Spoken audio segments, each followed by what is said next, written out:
Tina and Ike Turner were a hit sensation. The beloved R&B ensemble, managed by Ike and starring Tina, was a spectacle. But behind closed doors, Tina and Ike Turner weren't happy. Well, I shouldn't say that exactly. Ike was happy enough to abuse and belittle Tina, his wife and budding legend. Maybe his abuse came from insecurity, maybe he enjoyed the cruelty, it doesn't matter. Not for Tina. Witches, let's discuss abuse for a quick minute here. If somebody is constantly berating you, physically or verbally, it's abuse. If someone plays terrible, cruel pranks on you and posts them on YouTube, it's abuse. If you say no and they do it to you anyways, it's abuse. If somebody tries to rewrite history, claiming they never told you something or blaming you for their problems, twisting things to make it your fault or make you seem crazy, it's abuse. If someone threatens to take your kids away, control your finances, or make you homeless when you are a good parent, make your own money, and or contribute to the household, and, they're not your landlord, it is abuse. If someone stands by and lets you be abused, they are complicit abusers. They enable abuse and are just as unsafe as the abuser themselves.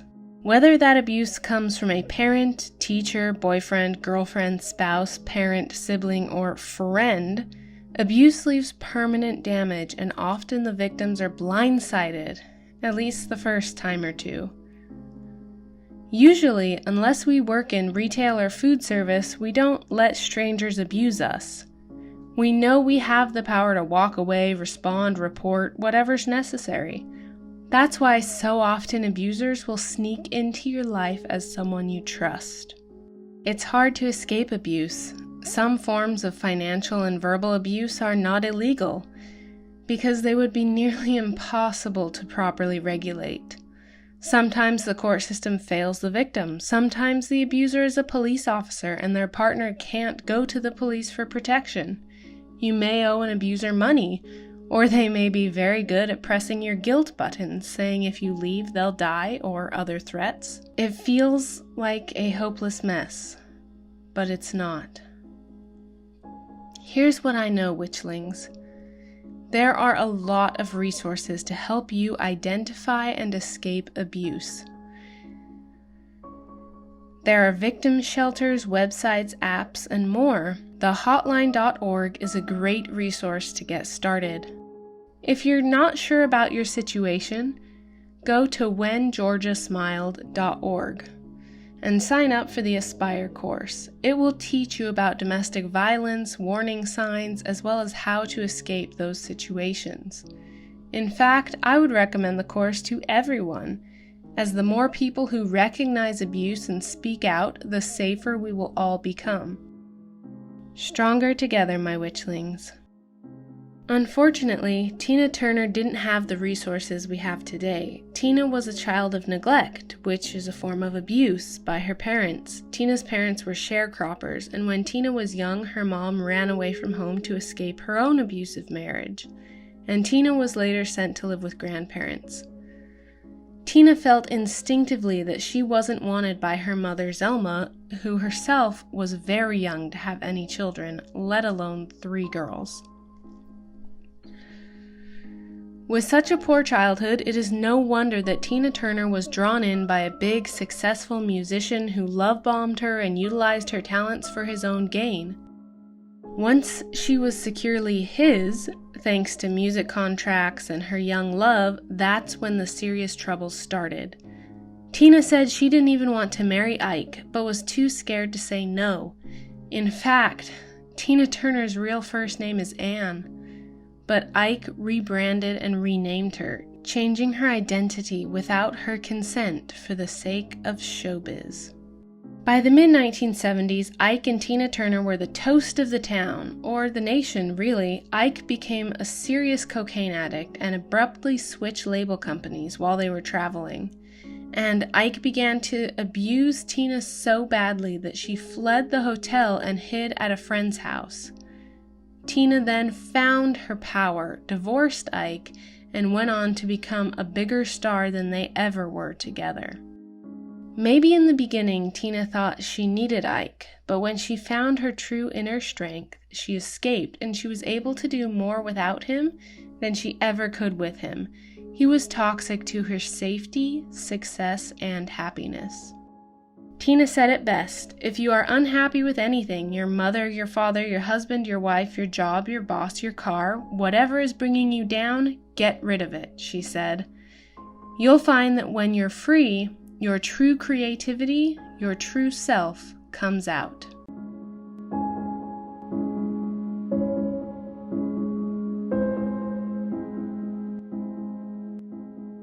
Hello, witches, women, and other lovely listeners. I'm Hannah, the bipolar bisexual host of this bi-weekly podcast of Witches and Women. In this podcast, we get to explore the lives of powerful women, both real and mythological. Strong women have historically been labeled as witches or something else equally troubling, taboo, and easy to justify killing or dismissing. I'm telling their stories because most of these tales are amazing and all of them are fascinating. Please subscribe on Apple Podcasts or Google Play, and if you do social media, connect with me through Of Witches and Women on Instagram, Twitter, or Facebook. Of course, be sure you also check out the website, which is the most in-depth and exciting resource I can offer you. When you visit ofwitchesandwomen.com, you'll find fantastic merchandise of both the serious and salty variety. Lots of the merchandise is limited edition, so get it while we're still in ancient Greece. You'll also find the Grimoire Gallery, which is our internet gallery curated with art by today's working artists and featuring witches, women, and goddesses of ancient Greece. If you see something you like, you can support a small business by visiting the artists' portfolio sites to see, share, or purchase more of their work. Plus, you can even buy some of their prints starting at just $15 in the Of Witches and Women shop. If you're not a fan of fake news, then you need to check out the Lamia Library, where I list all of my show notes and other resources and recommendations. Of course, subscribe to the newsletter The Oracle on any page of the Of Witches and Women website. Just scroll down and add your email address. The bi-weekly Oracle tells the shorter, fascinating, more obscure stories that we won't get to cover on the show. It highlights Grimoire Gallery artists, shares simple spells and book recommendations, and more. So don't miss out. Subscribe today.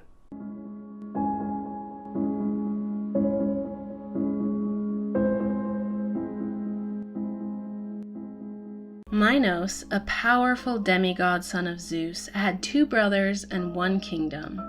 In order to avoid civil war after his adopted father's death, Minos challenged his brothers, saying that out of the 3 demigods, he was the only one who had the favor of the gods and the right to rule Crete. Minos then proved his networking abilities by praying to Poseidon to produce a bull out of the sea on the edge of the kingdom. In return, Minos promised to sacrifice the bull back to Poseidon. Poseidon created the largest, most majestic, and powerful bull anyone had ever seen for his beloved nephew, thus settling the rivalry.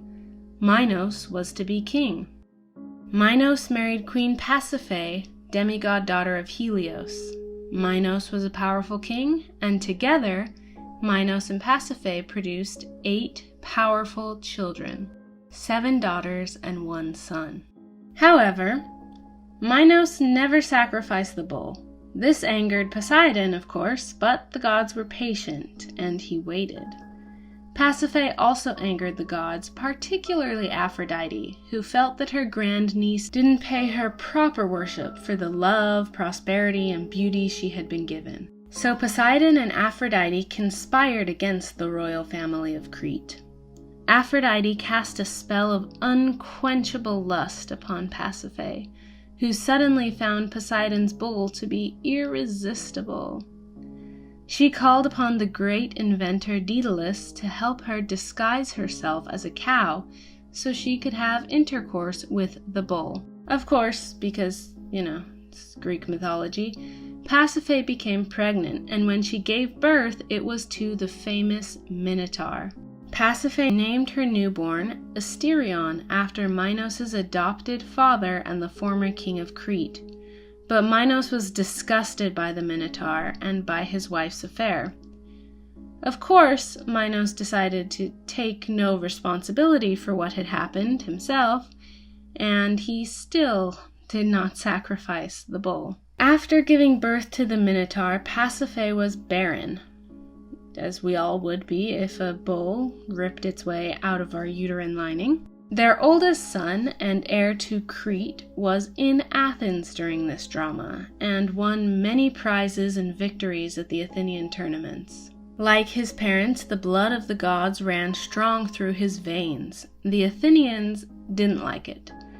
Crete was becoming a threat, so they challenged the future king of Crete to fight their own prized bull, because apparently prized bulls were a valuable kingdom commodity back then. And Poseidon threw the bull, killed the prince, leaving Minos without an heir and completing the gods' vengeance. But Minos would have his own vengeance. He sailed for Athens, and in order to prevent a war, Athens agreed to send 7 men and 7 women to Crete every 7 years, or more frequently, depending on which legend you choose, to be sacrificed. Meanwhile, Pasiphae and her daughters tried to raise young Asterion with some human control and comprehension. But with the head and lower body of a bull and only a human torso, Asterion was capable of very little human thought and control.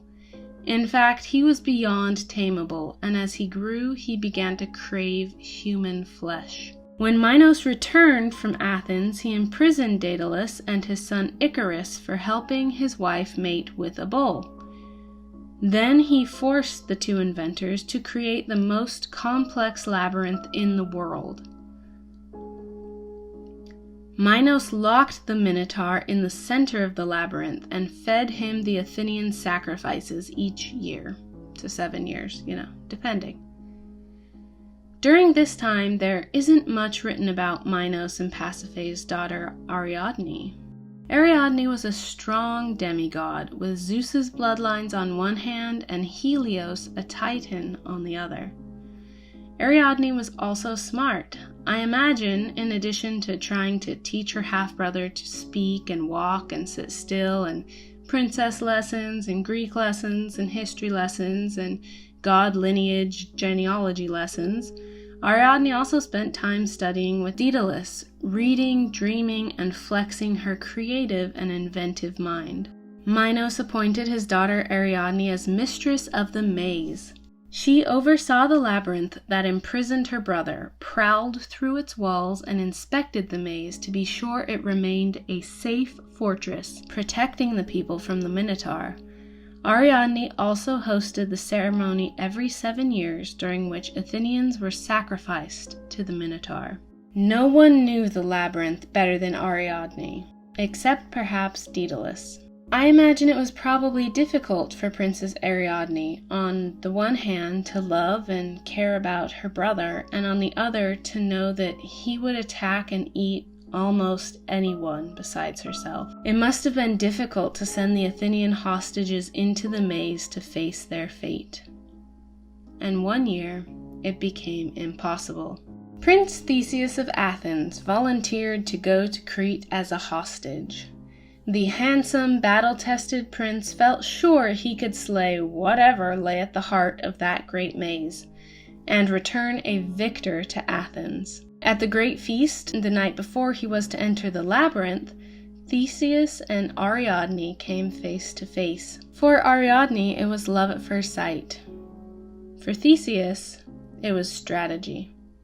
Theseus knew that his best chance of survival lay in wooing Ariadne and getting information from her. But the information was dire. Ariadne was certain, even if Theseus could slay the Minotaur, he would die in the labyrinth, for none but herself could wander the walls without becoming eternally lost. Conflicted, Ariadne probably tossed and turned all night, unsure of what to do.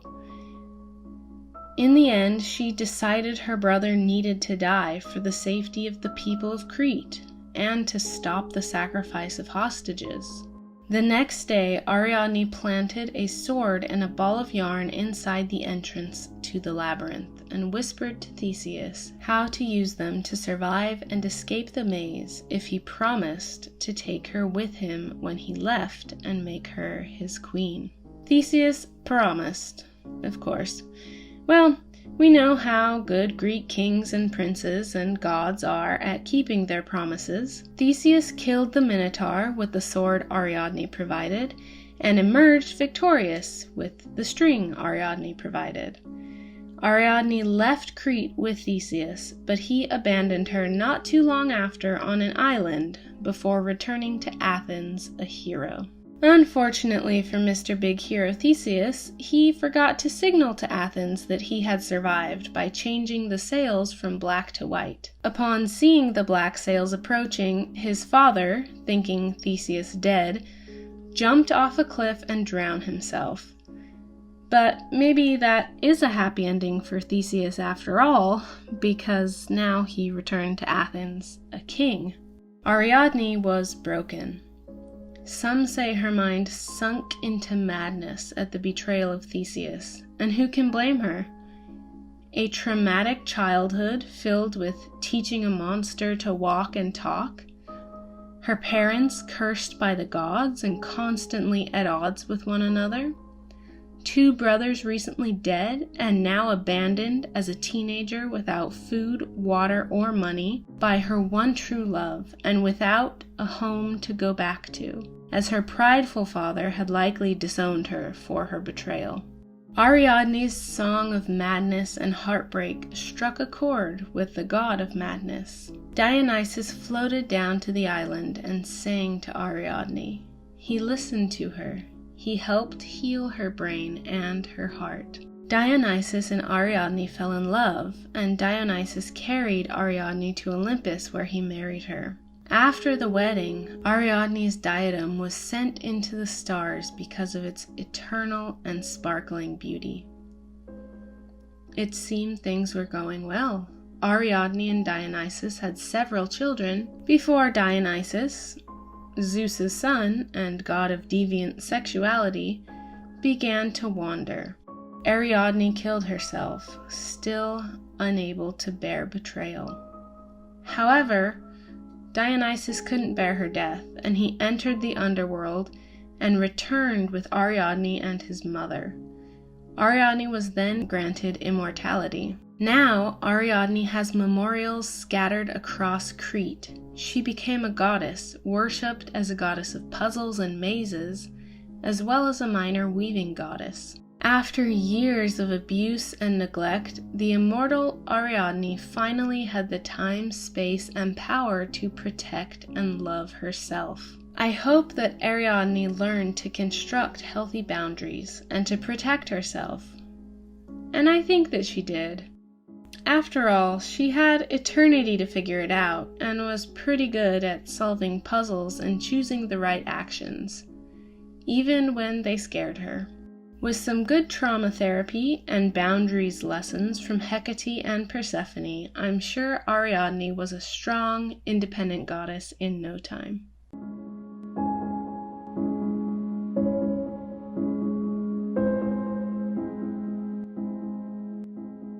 Tina Turner and Ariadne have something in common. Both were famous or powerful, at first because of the terrible men around them. But these men relied on Ariadne and Tina's talents far more than Ariadne or Tina needed to rely on them. Ariadne and Tina held the true power, talents, heart, and soul. By letting go, saying no, and actively leaving their toxic situations, Tina Turner became one of the most iconic, talented singers of all time, and Ariadne saved her people from a man-eating monster and became a literal goddess. Now those are some pretty fierce women.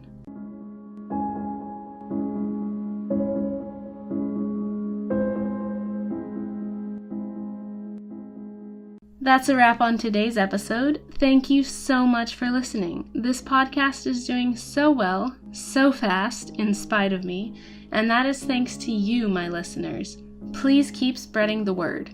Tell your squad to subscribe to Of Witches and Women on Apple, Google, or Spotify, and please write me a strong, independent review on your podcast app so others can find and enjoy the show as well. Connect to me and the pod on social media and look up ofwitchesandwomen.com for even more great content and to subscribe to The Oracle. Stay fierce, witches, and we'll catch you next time.